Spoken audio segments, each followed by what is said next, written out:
Hello everyone.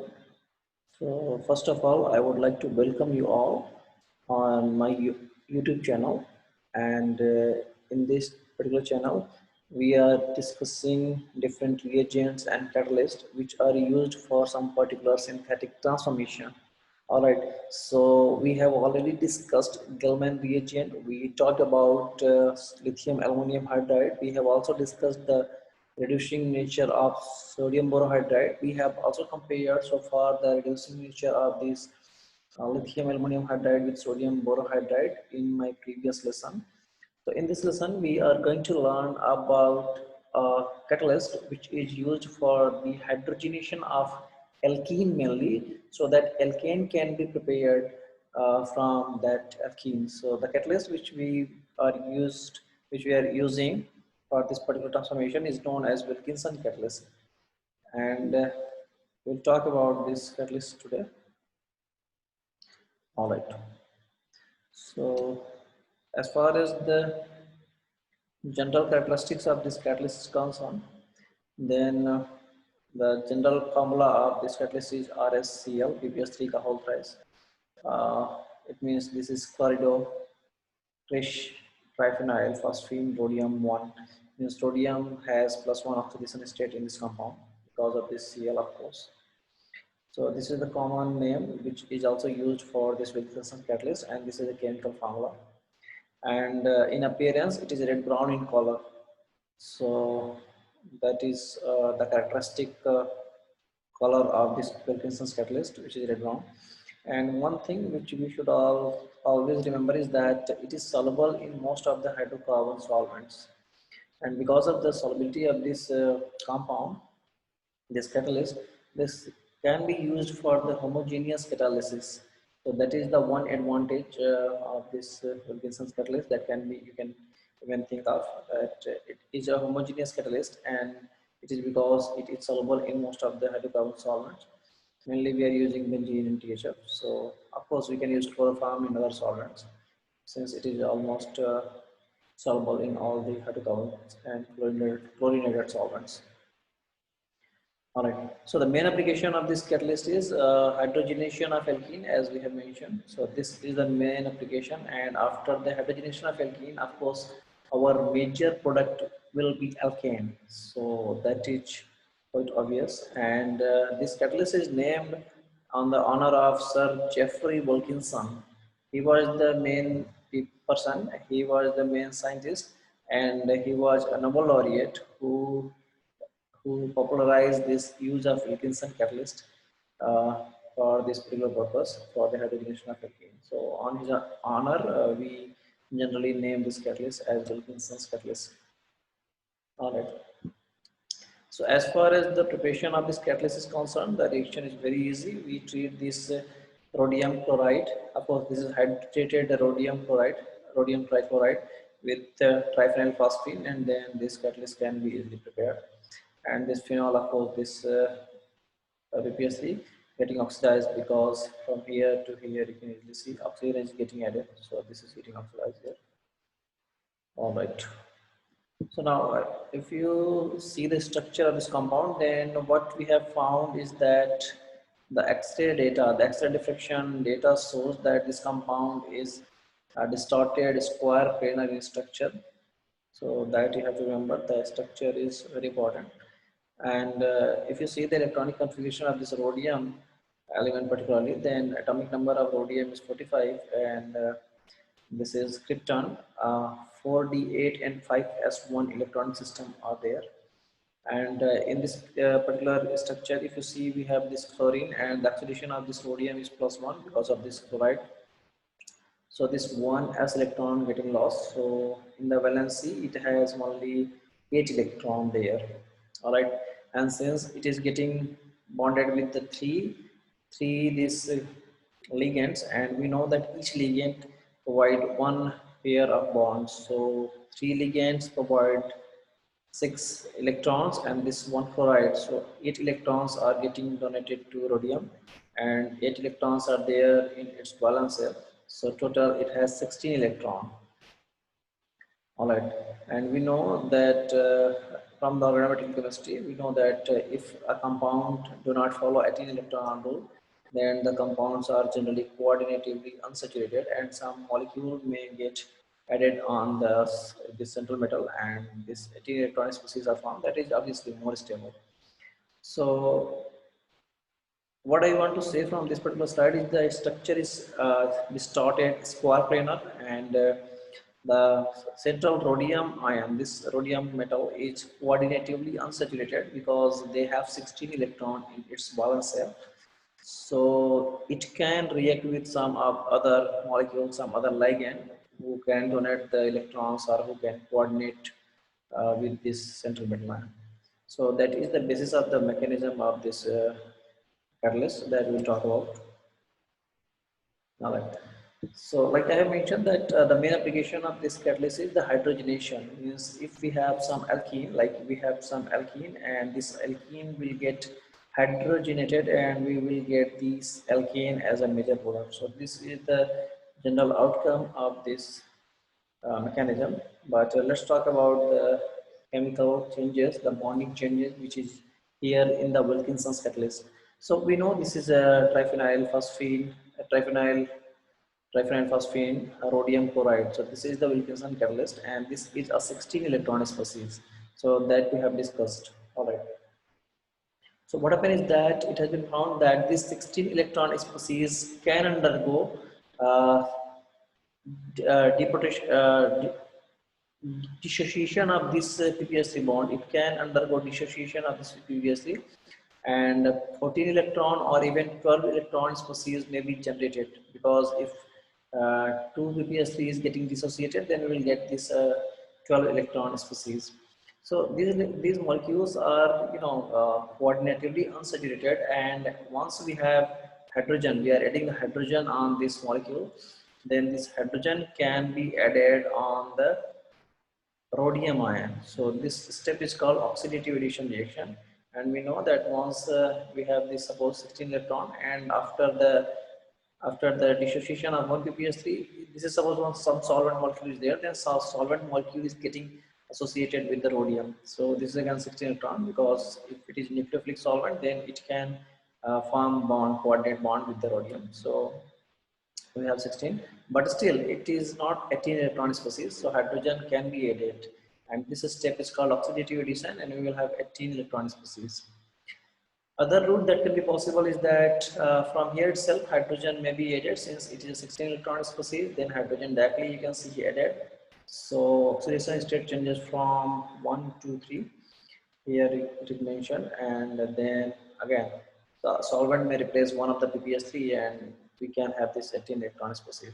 So that the possibility of formation of this intermediate step is either from this one step or from this route. So these two routes may be possible. So now once hydrogen is getting attached on this rhodium, and now we are adding this alkene compound whose hydrogenation we have to carry out.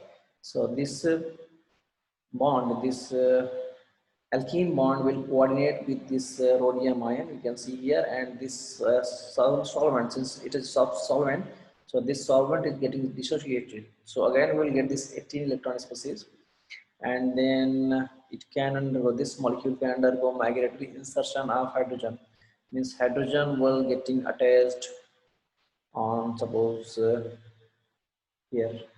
So at this carbon, so this double bond will be attached here. Rhodium will be directly attached with this carbon. So that is what's shown here. And then after reductive elimination, we can have the product. Means reductive elimination means elimination of these molecules and with the hydrogen. So these species will be eliminated, and that will give rise to alkane, corresponding alkane. So these are the some steps which we have to remember. And as far as the technical terms are concerned, then the first step that is oxidative addition is addition of hydrogen on this catalyst.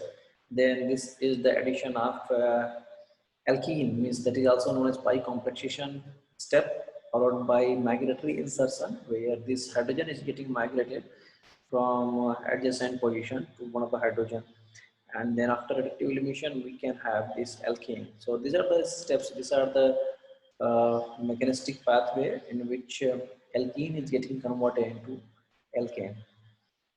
All right. So now you can ask me that how we can say that this is the mechanism. Then there are several steps. There are several evidences which supports the previously previously mentioned mechanism. Like if we increase the number of BPS3, if we add excess of triphenyl phosphine, then what observed is that the rate of reaction is generally lowered. So like if we are adding more PPS3, then the rate of reaction is lowered. And we know that in the first step, the fundamental requirement is that one of the PPS3 must be decomposed so that the unsaturation site may be regenerated and that will undergo addition of hydrogen. And if we are adding this PPS3, then you can easily understand that since the reaction is reversible, and if we are adding this PPS3, then this reaction will be equilibrium will be backward, so it will not give rise to this oxidative addition products and all. So this is the one thing which supports that dissociation of PPS3 takes place, and which favors the mechanism. All right. So the one evidence that is also there is that if we are adding some strong pi acids like ethylene, this is a strong pi acid, and once we are adding this kind of strong pi acid with this catalyst, Wilkinson catalyst, then this catalyst form a strong pi bond with the alkene. So there is a strong pi bond, means strong bonding with the alkene and this central rhodium ion. So further, since it is a bonding is very strong, then it will not undergo further addition or elimination of this alkene. And based upon this bonding, we also say that this ethylene acts as a poison for this catalyst because it inhibits the further hydrogenation on this molecule. So if we have to hydrogenate these molecules using, if we have to hydrogenate this particular ethylene even, then what we have to follow is that first we have to hydrogenate the catalyst. You see here, this is the hydrogenated form of the catalyst. And once it is hydrogenated, then we can add alkene and that can further undergo a sequence of reaction to give this alkane. So this is the path we should follow. If there is some strong pi acid, then we should not add any strong pi acid in the beginning. What we have to add hydrogen first. We have to hydrogenate catalyst, and then we should add the alkene. All right.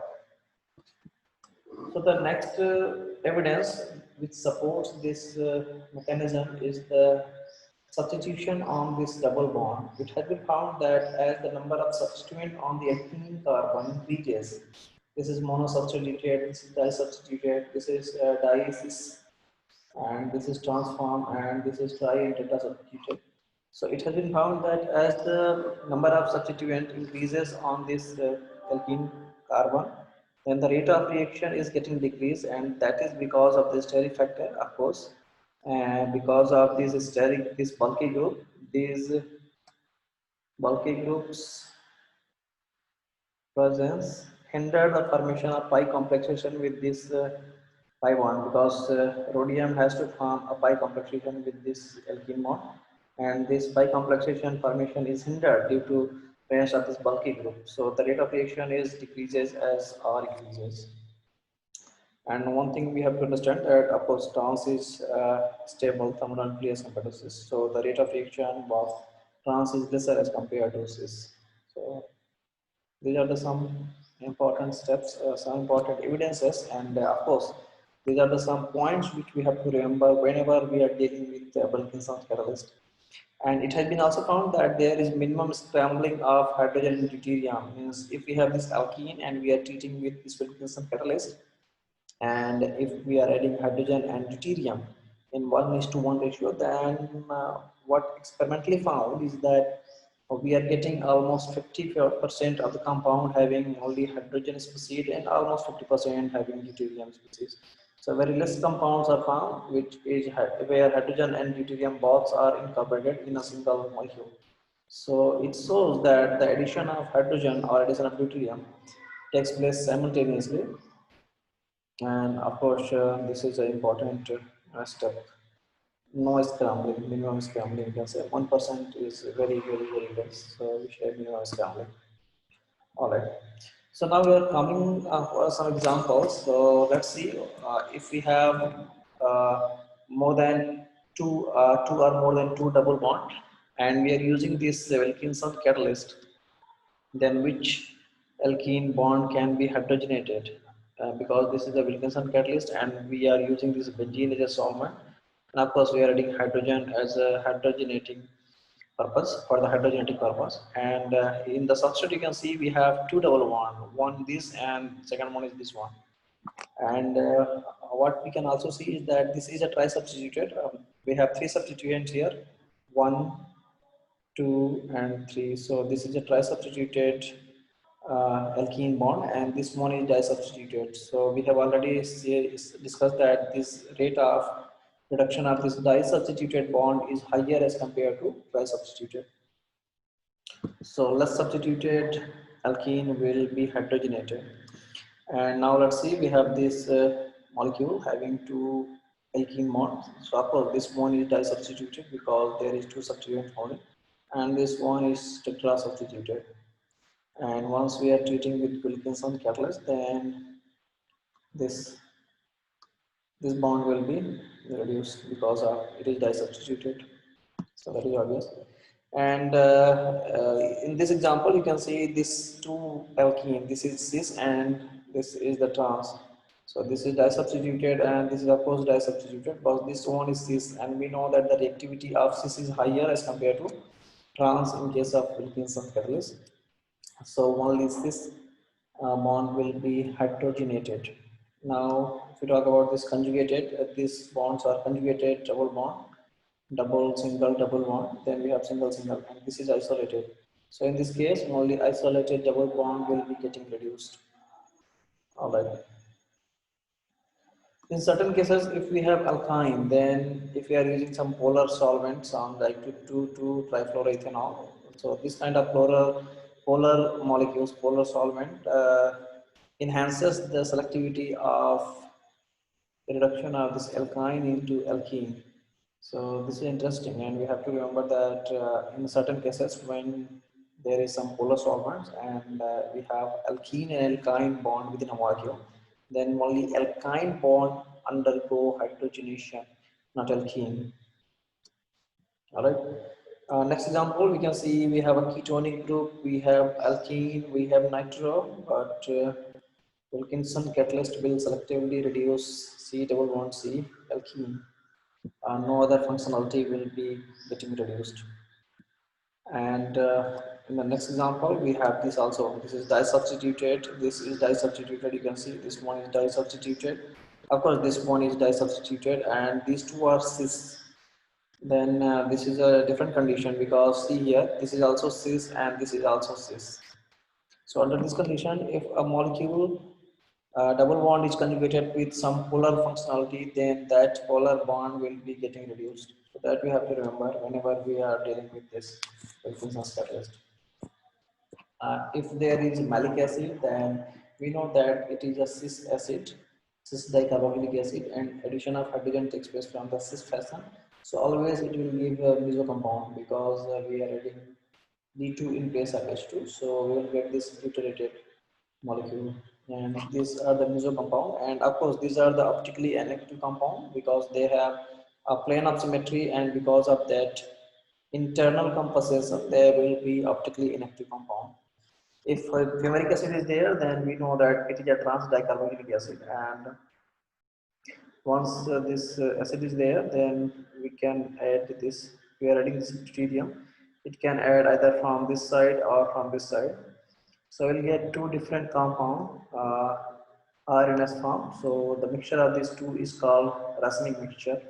And of course, these racemic mixtures are also optically inactive because of the external compensation that we know.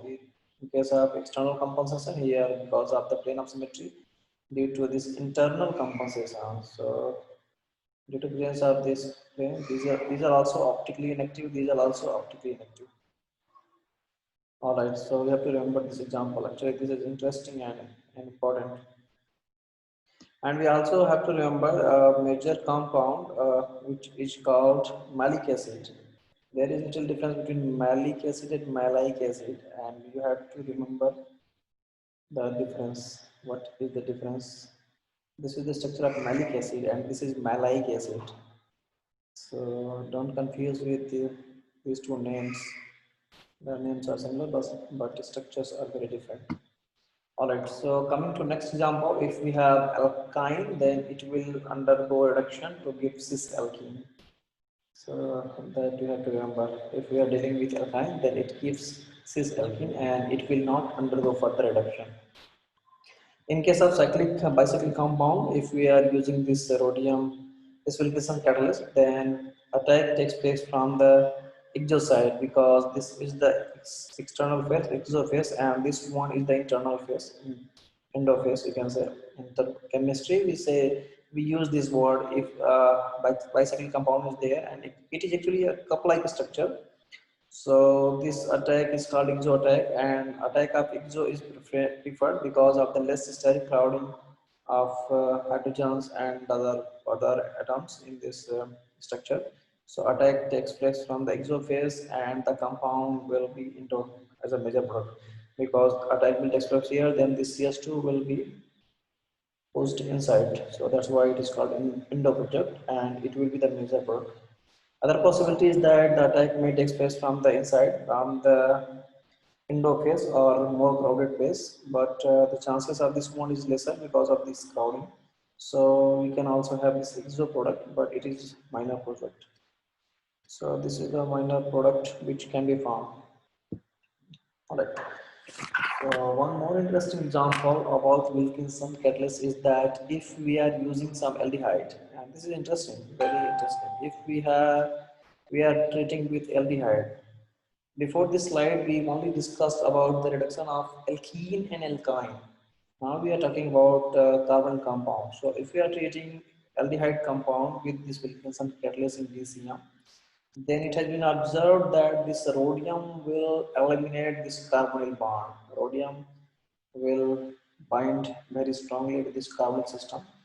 And of course, this is not a catalytic, it is no more catalytic because the catalyst is not regenerated in the end. So let's see the mechanism. We have this catalyst, this is the Wilkinson catalyst, and after this dissociation of PPS3, we are getting this compound which is coordinatively unsaturated, and now once we are adding this aldehyde compound RCHO, then they will bind in such a fashion that hydrogen is here and the other functionality is here. So this is how it bind, and now you can see here this is now attaining species 1, 2, 3, 4, 5 factory at 10 and 8 electrons of rhodium. So this is a 10 electron.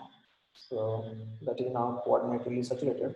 But once it is formed, then after the insertion, we know that this this CO bond getting migrated, and it will be there with the directly attached with the rhodium. R will be migrated on the rhodium. So after that, this RH bond will be eliminated, and that is called reductive elimination, and we will get this RH alkanes. But we will get the catalyst where one of the PPS3 is getting replaced by this carbonyl. So this is interesting. Since the catalyst is not getting regenerated, we cannot say that it is a catalytic mechanism. So this is a non-catalytic mechanism, but ultimately we are getting alkanes. From aldehyde, we are getting alkanes. So this is also an important synthetic transformation where aldehydes are specifically converted into alkane using this Wilkinson catalyst. So the last application of this Wilkinson catalyst is that it can use for the hydrogenolysis of O-benzyl. Means if we are treating, generally if we treat some O-benzyl compound with other reducing agent, then the lysis of this bond takes place, hydrogenolysis of bond takes place, and we are getting two compound. But when we treat with this Wilkinson catalyst, then it will not break this, we cannot break this bond of carbon oxygen. So we get this dihydro derivative. So that is also an important application of this Wilkinson catalyst. All right. So far we have discussed how we can prepare this Wilkinson catalyst. We talked about the mechanism. it is 16 electron species, means it is coordinatively unsaturated, and since it is unsaturated, then addition of hydrogen or addition of alkene takes place, and there are several steps in the mechanism: oxidative addition, bicomplexation, reductive elimination, migratory insertion, and reductive elimination. So these are some steps by which formation of alkene takes place, and this is a homogeneous catalyst because this catalyst is soluble in most of the organic solvents. So that is the advantage, one of the advantage of this catalyst also. There are several evidences which support this mechanism. We talked about 5 different evidences. And then as far as the application is concerned, the main application is it convert alkene into alkane. But in certain cases, if we are using some polar solvents, then that polar solvent had some sort of selectivity. Means if a substrate has alkyne and alkene, and we are treating that compound with Wilkinson catalyst, then the catalyst will reduce selectively alkene. So that is interesting. And this Wilkinson catalyst can also decarbonylate carbonyl compound to give corresponding alcohol. So there are some interesting examples of Wilkinson catalyst. All right. So I hope this video will give a brief introduction and this application of this Wilkinson catalyst. And do let me know if there is any query, please write to me. And next we will discuss this Lindlar catalyst and Adam catalyst, which are also an important part in the case of reagent and catalyst. So these are also some of the common reagent used in chemistry. We'll talk about it in the next lecture. Thanks for watching.